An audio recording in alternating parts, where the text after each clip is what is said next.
علی بھائی شعر کی تشریح فرما دیں. گنج بخش فیض عالم مظہر نور خدا، ناقص آرا پیر کامل، کامل آرا رہنما. یار یہ تو وہ مصباحی صاحب کر سکتے ہیں اس کی تو تفسیر، جو کہتے ہیں کہ اب انجینئر محمد علی مرزا کو کیا پتا کہ بابا کیا ہوتا ہے، اس کا ایک وقرہ ہی جہاں ہوتا ہے. اب چونکہ مجھے پتہ ہی نہیں کہ بابا کیا ہوتا ہے تو بابوں کے شعر میں کیسے اس کی، اور پھر یہ کوئی قرآن و حدیث تو نہیں جس کی میں نے تشریح بیان کرنی ہے کہ آپ کو بڑی ضرورت ہے اس کی کہ میں یعنی اس کی تشریح بیان کروں. یہ کوئی قرآن و حدیث تو نہیں. آپ کوئی آیت پوچھیں، کوئی حدیث پوچھیں، میں اس کی شرح بیان کر دوں. میں اس کی شرح کیا کروں، اس پہ پھر میں 1 گھنٹہ جو ہے پھر کہیں گے جی بابا نو رگڑا لاندا ہے. میں اس کا ترجمہ کر دیتا ہوں اور آپ خود دیکھ لیں کہ یہ اس میں سے انہوں نے کیا نکالا ہے. وہ کہتے ہیں کہ یہ فارسی کا شعر ہے کہ یہ بخشش کا خزانہ ہے. یعنی یہ شعر معین الدین چشتی المتوفی 633 ہجری کی طرف منسوب ہے، جن کی چلہ گاہ بنی ہوئی ہے داتا دربار لاہور. علی بن عثمان حجویری المتوفی 465 ہجری کا جو مزار ہے نا، تو آپ ان کی جو قدموں والی سائڈ ہے نا، اس پہ آپ کو ایک چلہ گاہ نظر آئے گی. اس کی نشانی یہ ہے کہ اس کے بعد وہ ایک چھوٹا سا کمرہ ہے اور جالیاں لگی ہوئی ہیں، اور آپ یوں کر کے دیکھیں گے تو 5-5 ہزار کے آپ کو وہاں پہ سینکڑوں نوٹ نظر آئیں گے. لوگوں نے ایسے ڈالے ہوئے ہوں گے. سب سے زیادہ ماجگاہ وہ ہوتی ہے چندے کی. وہ کہتے ہیں وہاں پہ انہوں نے چلہ کاٹا تھا اور اسی کو مصباحی صاحب نے کہنا سلوٹ مار کے گئے ہوتے. پھر وہ کہتے ہیں یہ سلوٹ مار کے، تو یہ شعر انہوں نے کہا تھا گنج بخش فیض عالم، یعنی یہ بخشش اور عطا کا خزانہ ہے جو سارے عالم پوری دنیا کے لیے ہے. مظہر نور خدا، یہ اللہ کے نور کا مظہر ہے. یہ یعنی یہ دربار جو ہے، یہ انہوں نے ڈائریکٹ فیض ان سے نہیں لیا، یہ یعنی ان کی قبر پہ چلہ کاٹ کے تو انہوں نے کہا ہے کہ یہ ہے فیض. ناقص آرا پیر کامل، وہ کہتے ہیں جو ناقص ہیں نا لوگ، جو ابھی تک یعنی کامل نہیں ہوئے ہیں، ان کے لیے پیر کامل ہیں علی بن عثمان حجویری. اور کامل آرا رہنما، اور جو کامل ہو چکے ہوئے ہیں ان کے لیے بھی رہنما ہے.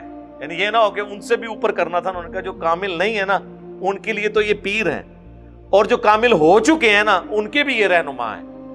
میرا معصومانہ سوال ہے، دنیا میں کوئی شخص پیغمبر کے سوا یہ دعویٰ کر سکتا ہے کہ میں کامل ہوں؟ تو پھر آپ خود ہی سمجھ لیں وہ کامل کس قسم کا ہوگا. اور یہ کون سی ایسی چیز ہے کہ آپ جج کر سکتے ہیں کسی بندے کے بارے میں کہ وہ بزرگ ہے یا نہیں ہے؟ یعنی کوئی اس کے اوپر اس طرح کا معاملہ آ جاتا ہے.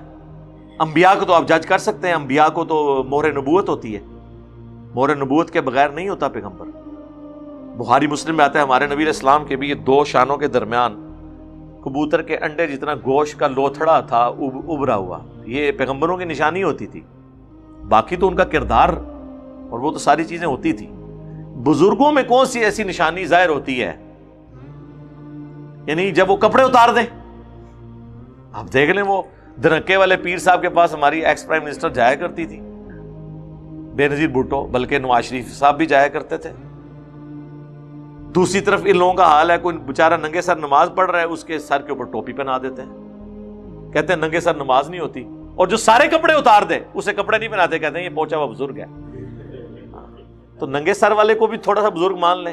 کہا کریں جو ننگے سر ہو وہ تھوڑا بزرگ، جو سارے کپڑے اتار دے وہ بڑا بزرگ. تو کیا کرائیٹیریا کیا ہے؟ تو ان شعروں کا ایسے کوئی تعلق نہیں ہے. باقی رہ گیا کسی شخص کو آپ نے جج کرنا ہے، اس کی تعلیمات سے جج کریں کہ وہ کیا لکھ کے گیا ہے، امت کے حوالے کیا کر کے گیا ہے. مزار تو گرو نانک کا بھی بن گیا. یعنی کسی شخص کو، امام بخاری کا مزار تو انڈیا پاکستان بنگلہ دیش میں شاید کسی بندے نے، کوئی رشیا گیا، وہ ہمارے پرائم منسٹر صاحب پچھلے دنوں گئے تھے، انہوں نے وہاں پہ حاضری دی ہے. ادروائز تو لوگوں کو پتہ ہی نہیں امام بخاری کا مزار ہے کدھر ہے. لیکن دیکھ لیں پوری دنیا کے اندر بخاری بخاری ہو رہی ہے. یہ ہوتی ہے بزرگی جو بول رہی ہوتی ہے. ہمیں لوگ کہتے ہیں بزرگوں کا احترام نہیں کرتا. یہ دیکھیں ہم نے بزرگوں کو اتنے احترام سے ان کی تعلیمات اپنے ٹیبل پہ رکھی ہیں. امام مسلم کا کسے پتہ ہے کہاں پیدا ہوئے، کہاں فوت ہوئے؟ ہاں مسلم شریف آپ پوچھ لیں، لوگوں کو پتہ ہے، ہاں جی مسلم شریف کتاب ہے. تو جو لوگ کنٹریبیوٹ کر کے جاتے ہیں نا بزرگ، وہ اپنی تعلیمات سے پہچانے جاتے ہیں. صرف لوگوں کے کلیم کرنے سے نہیں کوئی بزرگ بن جاتا. ورنہ تو میں اکثر کہتا ہوں کہ اشرف علی تھانوی صاحب بھی تو کروڑوں کے حکیم الامت ہے نا، لیکن کروڑوں کہتے ہیں یہ مریض الامت ہے۔ وہ کہتے ہیں جی اس نے وہ رسالہ امداد میں اشرف علی رسول اللہ کلمے کو انڈورس کیا ہے، تو جو کلمے کو انڈورس کرتا رہے وہ کہاں سے حکیم الامت ہو گیا؟ وہ تو مریض الامت ہے۔ مخالفین کہتے ہیں ہاں ہمارا مریض ہے تو تہاڈا تے چشتی رسول اللہ پڑھوا کے گیا حشت بہشت وچ، پھر کے کرو گے؟ تو بزرگ بھی اپنے اپنے ہیں لوگوں کے۔ تو یہ اس قسم کے جو اشعار ہیں ان کا قرآن و سنت سے کوئی لینا دینا نہیں۔ یہ لوگوں کی، ہاں آپ یہ کہیں کہ یہ جی ان کا ایک کرشمہ ہے کہ انہوں نے تصوف میں باقاعدہ جو فارسی زبان میں کتابیں لکھی گئی ان میں سے پہلی ایک کتاب لکھ دی کشف المحجوب، جو فارسی زبان میں تصوف کی ٹیکسٹ بک 465 ہجری میں لکھی۔ یہ پوری دنیا کے اندر ایک ان کا تحفہ ہے امت کے لیے۔ تو اب ہم اس کے اوپر ان کو جج کر سکتے ہیں کہ ٹھیک ہے جی کیا انہوں نے دین کو کنٹریبیوٹ کیا ہے، تو وہ کیا جج کرنا ہے آپ کشف المحجوب پڑھ کے دیکھیں تو آپ کو پتہ چل جائے گا کہ سینکڑوں نہیں ہزاروں باتیں قرآن و سنت کے منافی ہیں، بالکل وکھرے ہی جہاں ہیں۔ وہ صحیح کہتے ہیں مصباحی صاحب، اس کا اپنا ہی ایک جہاں ہے کہ ایک میں نے ہائی لائٹ کی ہیں صحو اور سکر کی جو بحث کی ہے باب نمبر 14 میں 14 نمبر میں، جنید بغدادی کا صحو انہوں نے ثابت کیا ہے، اور اس کے ثبوت میں حضرت داؤد علیہ السلام کے بارے میں جو تورات میں جھوٹا قصہ لکھا ہوا تھا وہ انہوں نے کوٹ کیا ہے، رزلٹ نکالا ہے اس سے کہ حضرت داؤد علیہ السلام کی نے جان بوجھ کے نظر ڈالی اپنی صحابیہ پہ، اپنے ایک صحابی کی بیوی پہ، اور انہیں پسند آئیں اور پھر اسے مروا دیا انہوں نے جنگ میں، اور خود اس سے شادی کر لی۔ اور اس میں تو یعنی اس واقعہ اوریا نام تھا اس کا، یہ جو اوریا مقبول جان والا اوریا نا، یہ اس صحابی کا نام تھا۔ وہ تورات میں پورا واقعہ جو جس طرح وہ بےہودہ سا لکھا ہوا ہے میں تو بیان بھی نہیں کر سکتا۔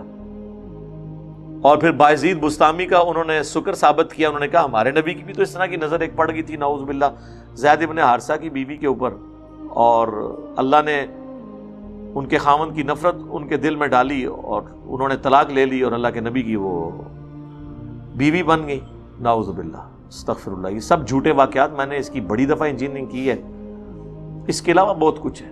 امام حنیفہ کے اوپر ایک جھوٹ باندھا گیا ہے کہ انہوں نے خواب میں دیکھا کہ میں نبی علیہ السلام کی قبر میں اتر کر آپ کی ہڈیاں سمیٹ رہا ہوں، استغفر اللہ واتوب الیہ۔ اور کہتے ہیں وہ گھبرا کے اٹھے، اپنے دوست ابن سیرین کے پاس گئے تو انہوں نے کہا کہ آپ نبی علیہ السلام کی سنت کو جمع کریں گے۔ اچھا جی وہ جو سنت جمع کی ہے وہ کدھر ہے، ذرا ہمیں بھی دکھائیں نا، وہ کتاب کتنے ہے جڑی انہوں نے لکھی ہے؟ کتاب تے کوئی نہیں، جھوٹ۔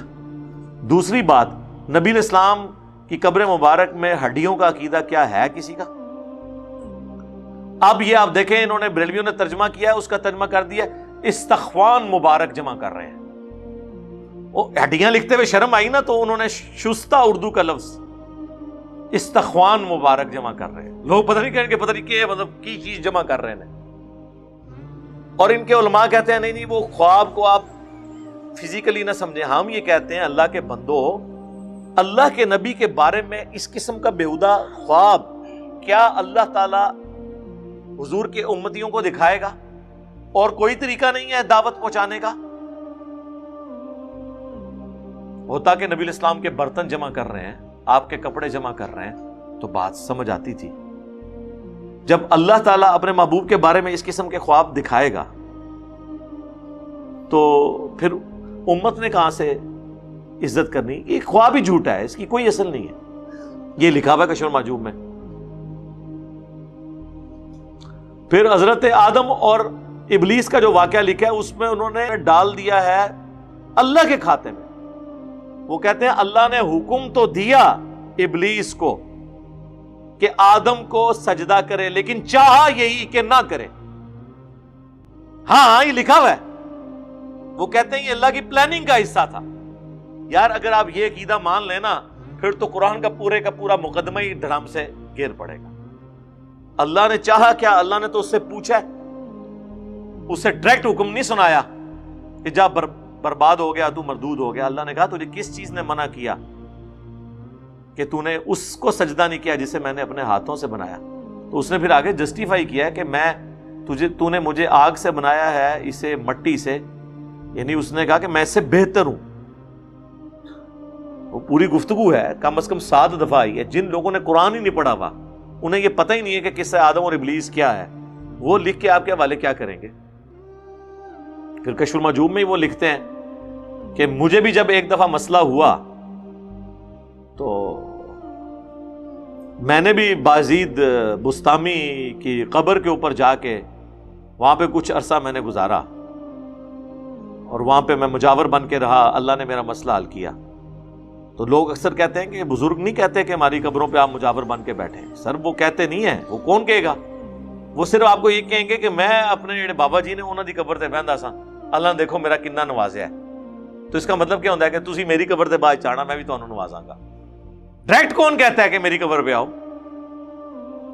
جب آپ کو ایک مفتی کہتا ہے کہ جی وہ جو اتنے بڑے مفتی ہیں آپ تو ان کے ٹخنوں کے برابر نہیں ہیں, تو اس کا مطلب یہ ہوتا ہے کہ جب میں مر جاؤں اور میرے خلاف کوئی بولے تو تم نے کہنا ہے کہ تم تو ان مفتی کے ٹخنوں کے برابر نہیں ہو. یہ میسج دینے کا طریقہ ہوتا ہے. ڈائریکٹ عزت کروائیں. ویسے تو پاکستان میں ڈائریکٹ عزت بھی چل جاتی ہے, ادھر اتنے اکثریت جو ہے وہ ان پڑھ اور جاہل ہے کہ چل جائے گی, لیکن پھر بھی ایک طریقے سے لوگ معاملات کو لے کے چلتے ہیں. لو جی یہ تھوڑا شیئر دی ہون ہو گئی ہے. اور کوئی تشریح چاہتی ہے, کوئی رہندی ہے تشریح؟